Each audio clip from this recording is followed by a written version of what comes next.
The UN Population Fund works with governments around the world in programs that often oppress women. China, of course, takes first place in this particular derby. However, they are by no means the only government to work with the UN Population Fund with a heavy hand. According to a report issued by a special commission of the Peruvian Congress, in the early 1990s, the government of Peru, under former dictator Alberto Fujimori, started a forced sterilization campaign. The UN Population Fund was appointed by Fujimori as the technical secretary of his forced sterilization campaigns. Fujimori called his program the National Population Program. It consisted on the ground throughout Peru in the systematic and forced sterilization of more than 300,000 women.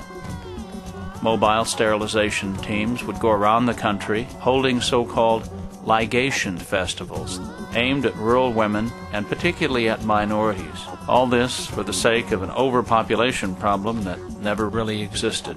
According to this report, the UNFPA, along with other international groups, was involved in the forced sterilization campaigns on every level, from the National Health Ministry to financing down to the local management of the sterilization teams. Now, under federal law, the President of the United States has the discretion to defund any organization that supports coercive sterilization or abortion. Back during the Clinton years, President Bill Clinton, despite this law, continued to fund the UN Population Fund, providing more than $100 million over the course of his administration.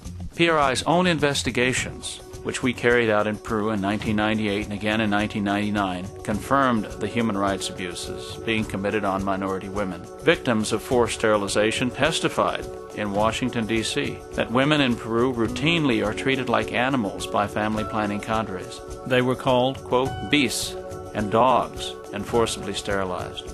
Based on this evidence, the U.S. Congress passed legislation that prohibits U.S. funds from going to non-governmental organizations that support coercive contraception programs or coercive sterilization programs.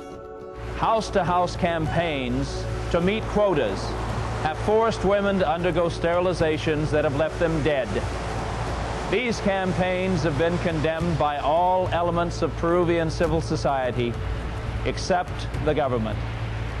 This is Stephen Mosier, PRI News, Washington.